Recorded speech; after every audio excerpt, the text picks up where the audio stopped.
What is up, guys? It's Austin for the Normal Investor here, and I just got back from vacation. And honestly, guys, I didn't look at my stocks that much over my vacation, but I looked today and the market looked pretty good for the most part. And then I checked the growth stocks and they were destroyed. So my goal of the video today is to share some stocks I'm looking to buy after the last couple of days and what I'm looking to get into for some short-term and some long-term trades. So remember, I'm by no means a professional investor. This is all my personal opinion. Make sure you do your own due diligence, and let's get right into it. So for our first stock today is we have AMC, and this, guys, you all know this is the mother of all meme stocks besides GME. And guys, I've been pretty impressed that we've been able to hold these levels for so long. Yes, we have been at a little bit of an extended sell-off over the last couple of weeks, but for the most part, the apes have kept this stock above what I really thought it would be. I expected this stock to at least have like a 50% retracement, maybe more down to like in the $30 or $20 range, but we've stayed over 40 for really since it exploded all the way up to $77. But what I'm looking at now, guys, is we have been selling off, but we're pulling up to the 180-day moving average, and I'm really looking at this spot as a support to hold. And as you've seen here, we are doing that right now. So as of right now, I don't know about for options because just the premiums are so high for the option chains on AMC, but I think we could see a little bounce off this level. Now, if it drops below this, I would be cutting my position personally, but this is one I'm really watching just because I'm surprised we've been able to keep it this long. And guys, the hedge funds and stuff don't have just a specific date they have to cover, but the apes have held AMC for quite a long time above these levels now. So I would expect, maybe not in the near future, but if this holds, especially this 180-day moving average, eventually these people are going to have to take profits because they're just not going to be able to pay off their margin that's due. So be watching this one. I am expecting to bounce off that. If it breaks, like I said, that would be my stop loss, and I'd be planning to get out. I would definitely not set your stop loss right at the 180-day moving average because you could have some stop loss people looking for your stop loss, trying to sell the stock off real fast, but it recovered quickly. So I would be realistic and maybe set it under $40. But be watching this 180-day moving average. I'm expecting a bounce, and I do hope we get that squeeze for the apes. Now for my second stock, guys, I have WBA, which is Walgreen Boots Alliance. And personally, this is my number one as far as the short swing right now. And the reason being is they just had their third quarter earnings and it was a blowout, but the stock did crash a daggum good bit, I think over 10% at this point. But the reason being is, as you know, CV is kind of starting to wrap up as far as vaccinations and stuff. And if you don't know what I mean by CV, I'm talking about the virus that has been happening the past year. We can't say that word on YouTube, but the CV, they administered 17 million vaccines in the third quarter, and their outlook for the fourth quarter is only to do 7 million. And one reason they had blowout earnings is because of CV. So a lot of investors are getting worried that the stock's gonna not be worth as much just because it's not being bumped up by the CV. But personally, I think the sell-off is a bit exaggerated due to this, and just because the numbers we had, and I'm looking to see a bounce. But on the 180-day, we're pulling down to a past long-term support that you saw that we hit here and here.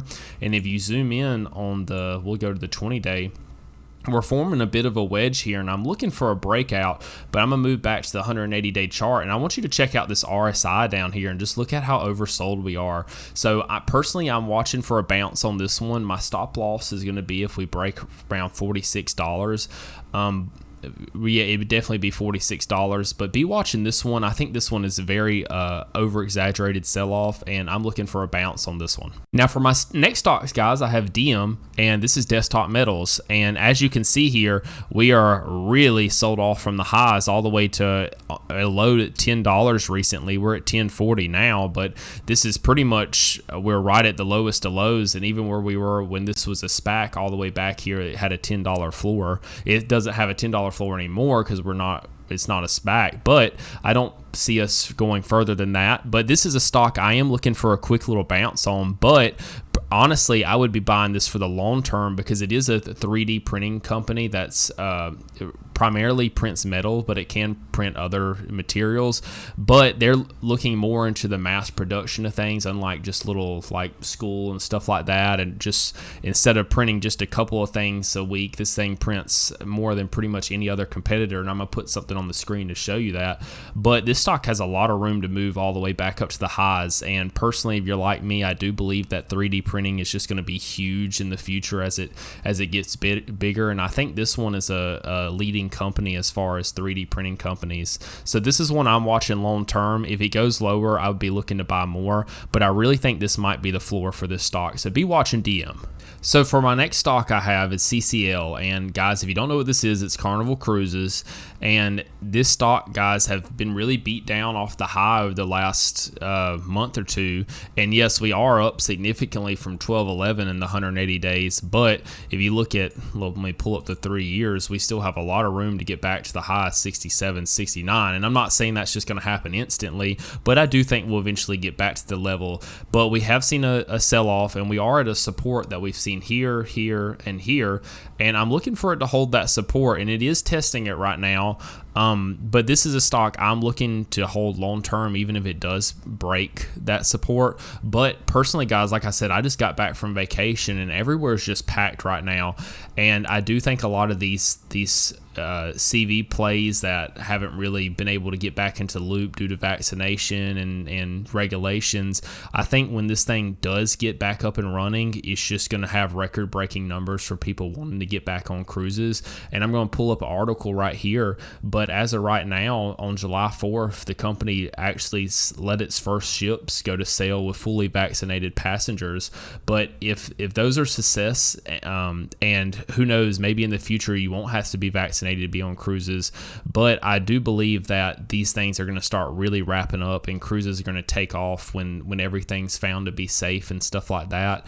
But and when those numbers come out, I think people are just going to be rushing to get on a cruise because everyone's ready to get out of the house. So be watching this one. I think as soon as these things get back and the numbers come out, I think it's going to be a blowout, and you could see the stock really rally. So for my next stock, I have BABA, which is Alibaba. And if you don't know, this is like the Amazon of China, and I've preached a lot of past videos that this stock is really beaten down and we're at long-term support. I was telling people that here, and honestly the last couple of weeks I've been loving this stock because we've gone from 210 all the way to 230, and this is one of my bigger positions personally, and sure enough it has sold off the last couple of days, and that's been due to just basically China's cracking down on regulation on these companies, and it's not only affected BABA, but it has affected NEO, and I'll pull that one up in a second. But we have had a sell-off from 230 all the way back down to 208, so I am looking to actually add to my position on this one. I do think we will see a bounce back.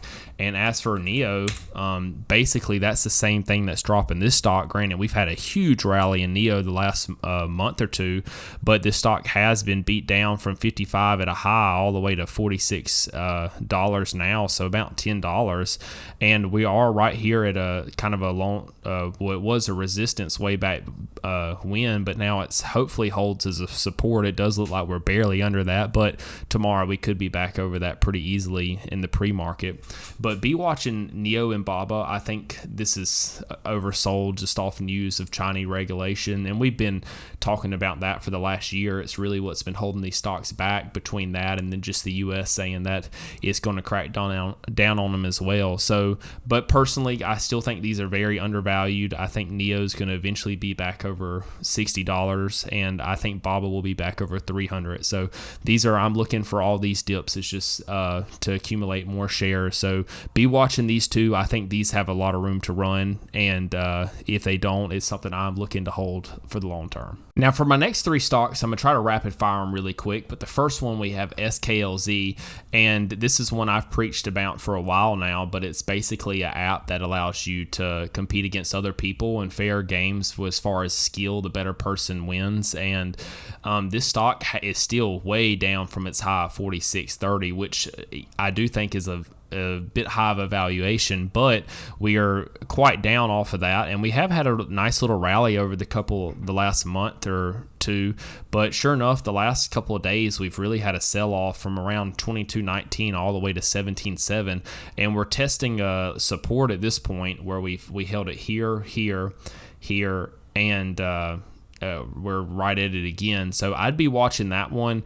At first I thought we had an inverse shoulder, but we have broken that. But I'm looking for a bounce off this support, and if it does break that, I think the lowest we would see is around $15 again. So this is one I'm looking to start averaging in again as far as my long-term position. So be watching this one. And for my next stock, let me pull it up, is another Wall Street bet special, but it's Wish, and it's pulled back to the 180-day moving average. Now this is one that, as far as a stop loss, if it drops actually probably past this $10 range, I'd want to give it a little bit of room, but I'm looking for it to bounce off this 180-day moving average. But if it did drop $10, it would be something I'd be looking to cut, because we are up a good bit from the low.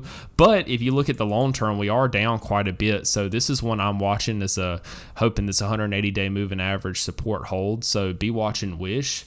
And for the third one, let me pull up, is SUNW, and I talked about this one in a recent video where we did have a nice little rally at that point.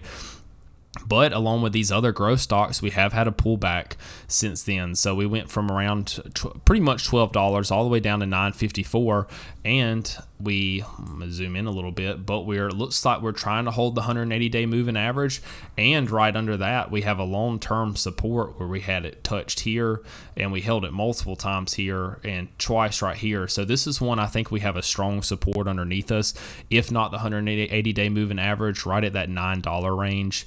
And like I said, unlike Wish, I do think this is a company I'm looking to hold for the long term. So be watching out for those three. Skills and SUNW are the two that I'm looking to hold long term, but Wish is I'm looking for more of a short term trade, and maybe hope the Wall Street bets rally around the stock a little bit more. But those are the three other stocks I'm looking to watch.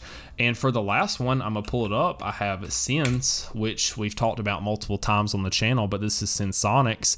And we've had just a crazy rally over the last couple of months, all the way from $2 to right at getting close to $5 at highs on this rally. But we had a nice little, we had a pullback and a nice little rally back up, and now we're pulling back again. And let me zoom in on this for you, but I'm going to draw kind of a support here. I'd be looking around that $3 range for a pullback. It's at $3.17 now. We might not get there, but as you can see, you also have the 180-day moving average that's going to meet right around that $3 mark. So I think we have a really strong floor at $3 right now on SENS. And another thing I'm looking at as far as SENS, let me zoom out a little bit, is, and it's not perfect, but let me get my drawing, but we do have an inverse head and shoulders that's forming here, and I would like to see it's a little bit sold off more than what I would like, but I do think it's still intact. So basically on SENS, we have the 180-day moving average and $3 support to look at as far as a floor, and we have an inverse head and shoulder that I think if we hold that, the head of the inverse head and shoulder, we do see a rally back up. So be watching Sensonics. This is something I'm looking to hold long term, but it's not quite as low as I'd want for a long term position, but it does look great for a short term trade. So be watching Sensonics. And so I'm gonna sum this up for you real easy. On SPY and QQQ, we're both at all-time highs, and the level I'm looking at as far as the SPY, which if you don't know, this is the ETF, the S&P 500. So this is something you want to be watching, getting into any trades, because if the market's going down, you don't want to be getting into calls. And same thing, if we're flying up, you don't want to get any puts. So it's important to know where the overall market's looking. And like I said, we're at all-time highs on SPY. The level I'm watching, if we do have a pullback, is 430, and if we break that, I'd be looking to get back down to around 426. Now, as far as the QQQ, let me pull it up. Like I said, we are all at all-time highs, so you want to be careful on this. But the level I'd be looking at as far as that is down actually around 353. So personally, I think we're going to have a pullback here soon on the SPY and QQQ, because we have been ripping the last couple of days. But I also want to show you, on the 180-day average, and here it is on QQQ, but we're very overbought on the RSI and on SPY. We're very overbought, and we haven't seen a pullback on either of those really in the last week or two. So I'd be looking for kind of a rough day as far as the overall market in the near future. But who knows? We could keep rallying. You never know in the stock market. It's pretty wild, and that's what makes it fun. But that's what I'm looking at as far as SPY and QQQ. And that's it for today, guys. I hope you enjoyed the video, and I'm sorry for the inconsistency lately of posting. Like I said, I got sick last week, and then we had a vacation planned right after that. So I'm back home now. I just have work, so I'm looking to be a little bit more consistent on videos. So again, I hope you enjoyed the video. Remember, this is all just my personal preference. Do your own due diligence. If you enjoyed the video, please give me a like, a subscribe, and comment if you have any questions or any stock that you're excited or looking into. And without anything else, I hope y'all have a great rest of the week in the stock market and y'all make some money. Have a good one.